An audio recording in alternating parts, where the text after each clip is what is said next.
Je m'appelle Bakary Tandia. Je vous salue. Je suis toujours content quand je suis avec vous parce que mon énergie vient de vous. Et ce qui s'est passé, ça vous concerne au premier plan.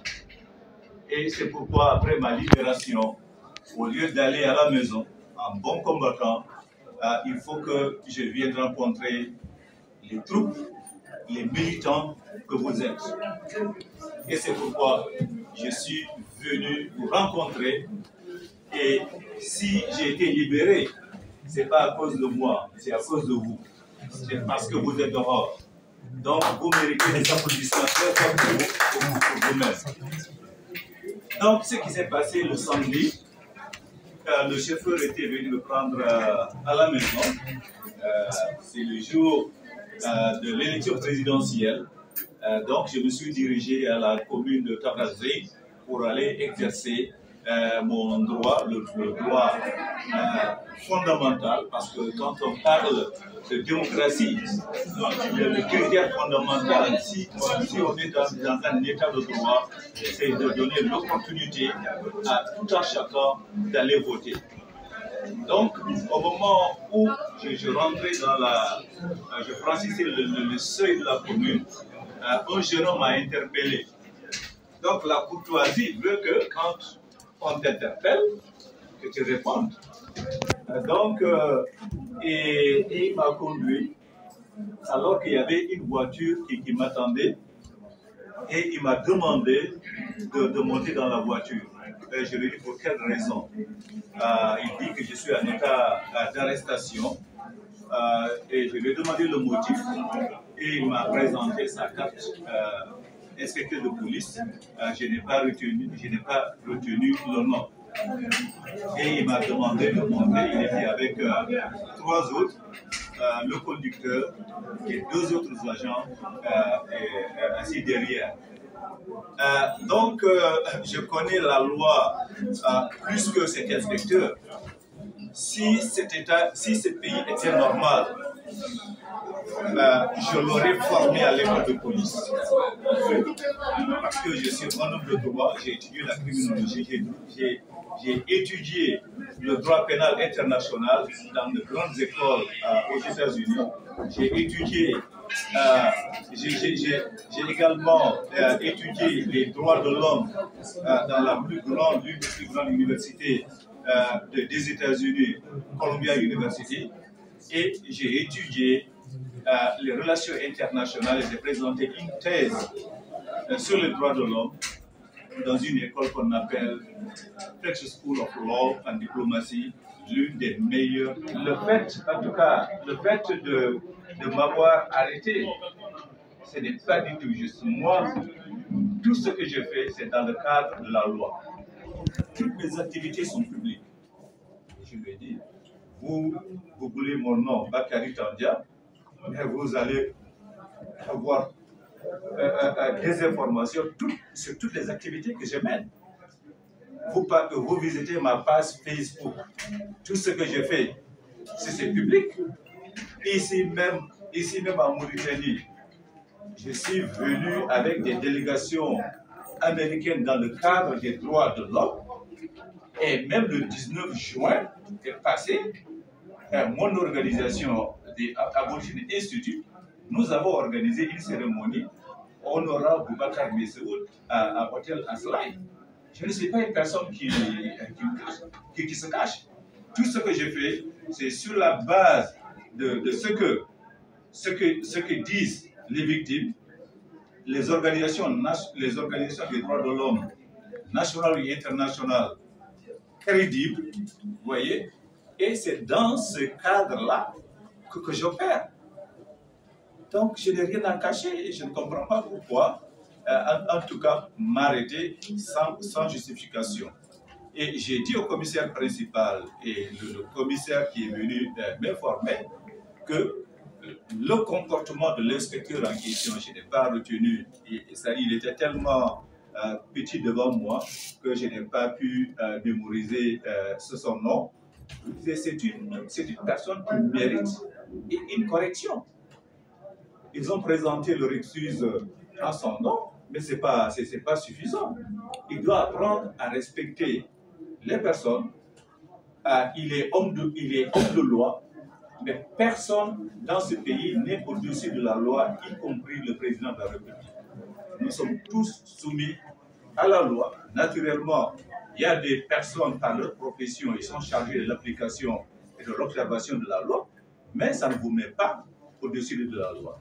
Donc, en conclusion, en tout cas, je vous encourage et je vous félicite pour ce que vous faites.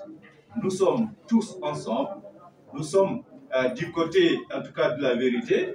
Et d'ailleurs, pour anecdote, hier, ils m'ont apporté, hier ou avant-hier soir, un grand boubou pour me relaxer, tout ça. J'ai dit non, tout ça, c'est pas nécessaire, je ne suis pas là pour le confort, je suis confortable dans les habits que je porte. Donc, en tout cas, par rapport au personnel qui était là-bas, avec qui j'avais des interactions quotidiennes, je dois, parce que nous, en tant que militants des droits de l'homme, nous sommes des hommes qui disent la vérité. Si quelqu'un te respecte, il faut dire que la personne m'a respecté, tu ne vas pas dire que la personne ne va pas respecter. Les personnes qui sont au centre de détention, avec qui j'étais en contact direct, ils m'ont respecté. Là, c'est honnête. Bon, bien que ça ne justifie pas l'arrestation illégale et le traitement que j'ai subi, mais les personnes avec qui j'ai eu des interactions directes, je dois être honnête par rapport à ça. Et d'ailleurs, ils m'ont offert un grand boubou que je vais garder comme souvenir.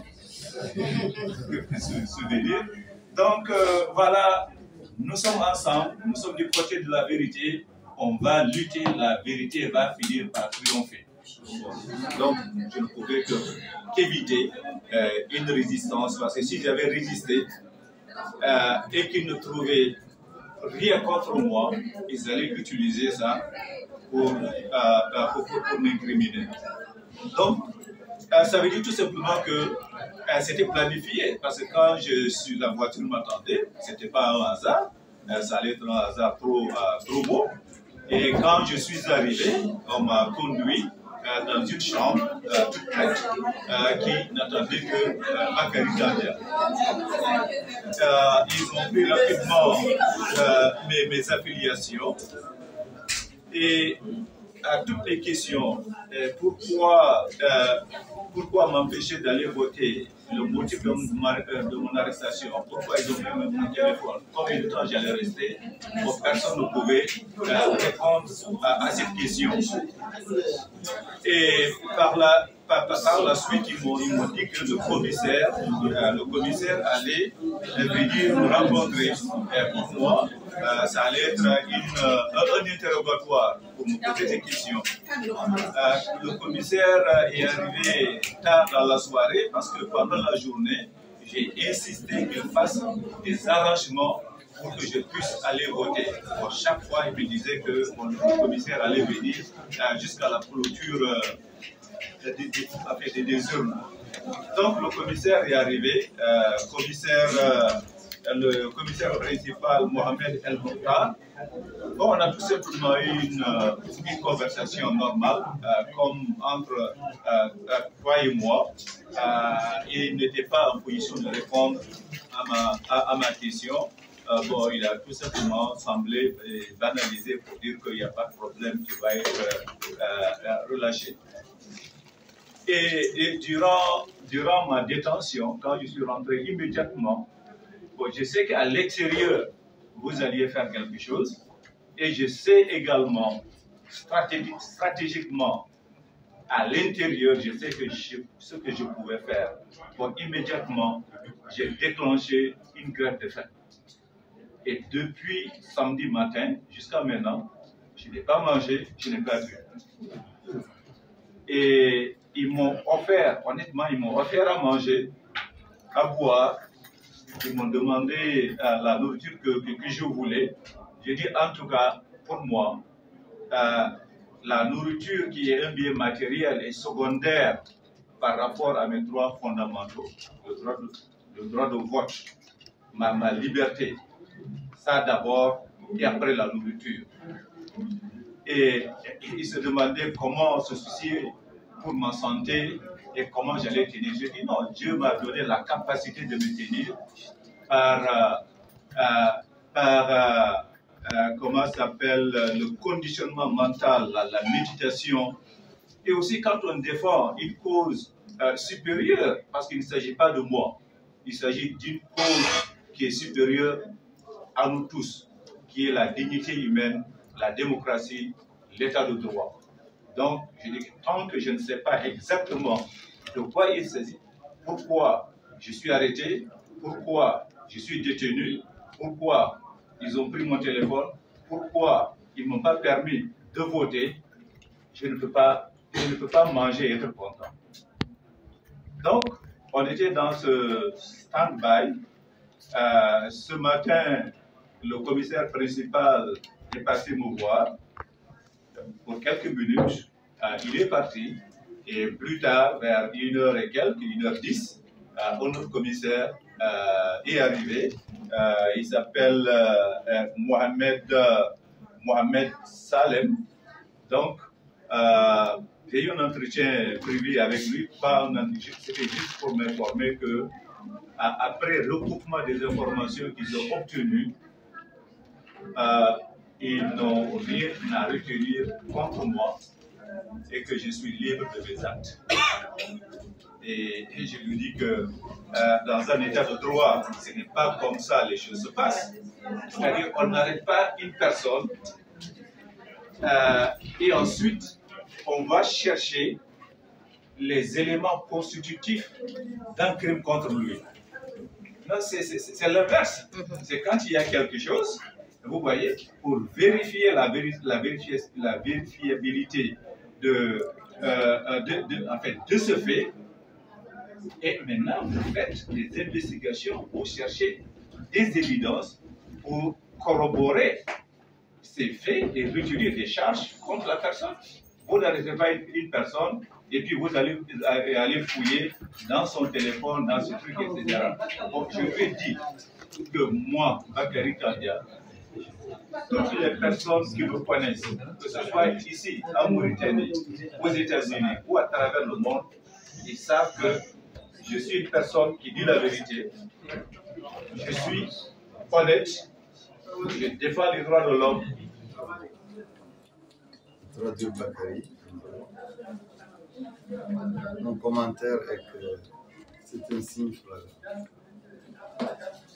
Qu'en Mauritanie, il n'y a pas de droit, il n'y a pas d'état de droit.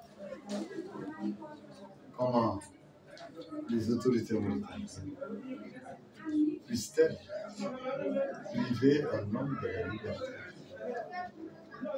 sans aucun motif crédible, sans aucun motif probant? Quel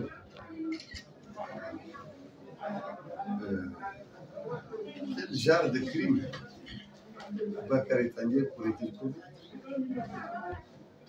Bakary a un casier judiciaire vierge dans tous les pays du monde, notamment en Mauritanie, son pays d'origine, et son deuxième pays. Les États-Unis d'Amérique, car il est américain. Mais comment quelqu'un qui est du niveau de Bakary, de son niveau moral, un homme qui a une réputation internationale, un homme qui est un grand dirigeant,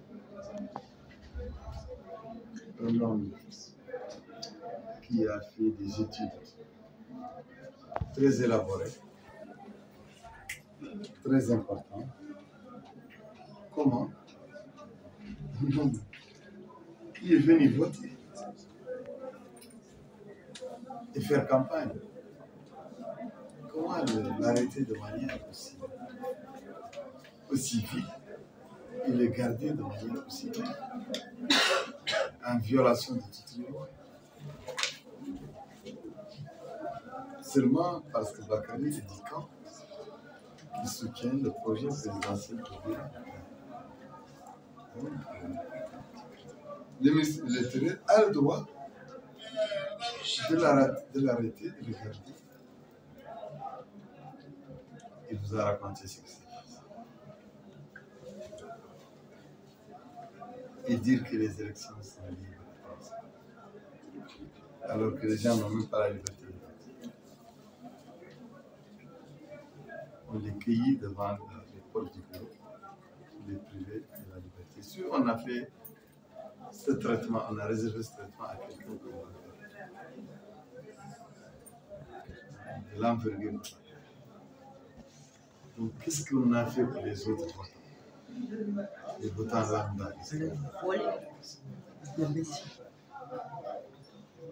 Je répète seulement ma dénonciation de cette agression à la dignité de l'homme. Et on va certainement faire un dossier qui va, ce dossier va atterrir dans tous les bureaux des instances nationales et internationales. Ça fait partie, ça vous renseigne ce qui a été fait à Bakary, comment les élections ont été organisées en Libye. Voilà. Il y a ici un échantillon très clair.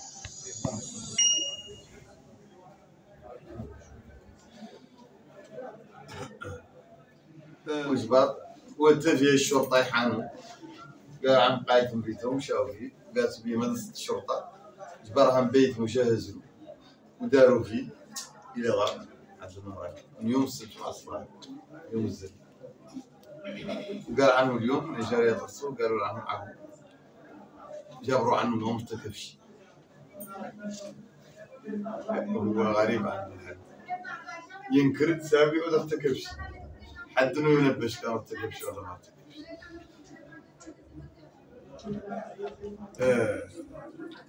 هاي الوضعيه تفهمكم راقم ولا يزرق قال محمد يزرق يمشوا بيه وراقم ردوا يزرق ساقفوا اخت الزرق وضرب عن الطعام ضرب عن الطعام وقال عن ما عدلوا لي استجواب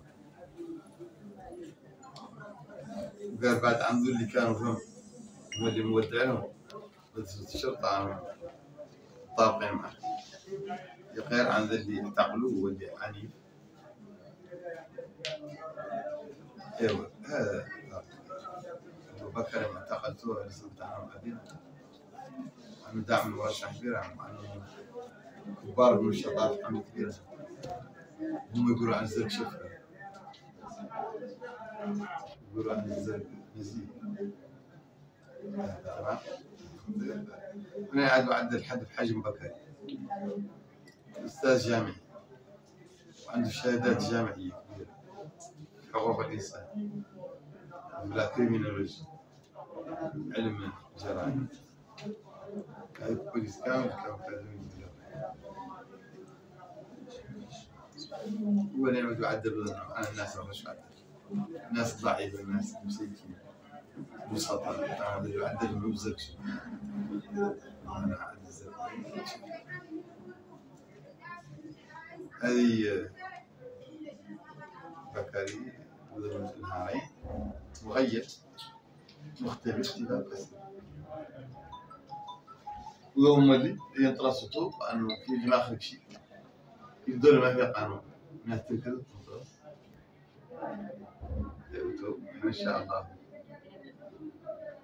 عدل ضرب عن الطعام هذاك شيء الطعام نهار الطعام هذاك شيء جابوا شنو البات يروحوا يبدل بك هذا البات يعتبر لي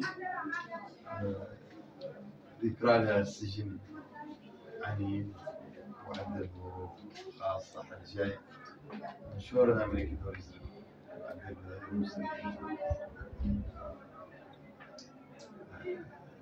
هاي القضية إن شاء الله أربع واحدة تحت من أحمد الحواري كان يزبد التلفزيون وراء هو متجسم منه كل واحد وراء احترام الناس نروح على المستوى يعني نتكلم هذا مال التخريب شاطر التخريب مال هو المخرب هو الظالم هو اللي دور يضايق الملك واللي عدل داش مصاري على كل حال بالذات القضية إن شاء الله d'accéder à votre siège.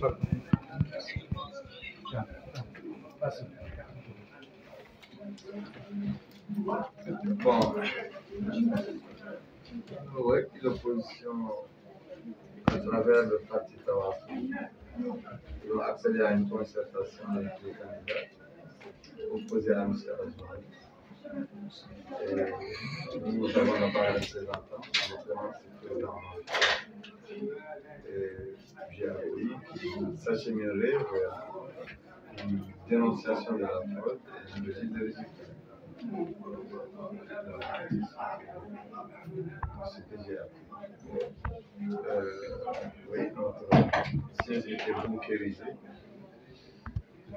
Oui, par le ministre de l'Intérieur.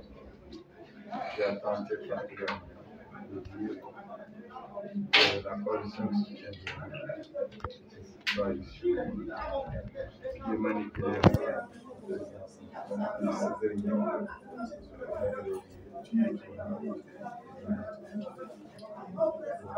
Je pense que les autorités ont compris que c'est un parlementaire. Vous verrez d'autres de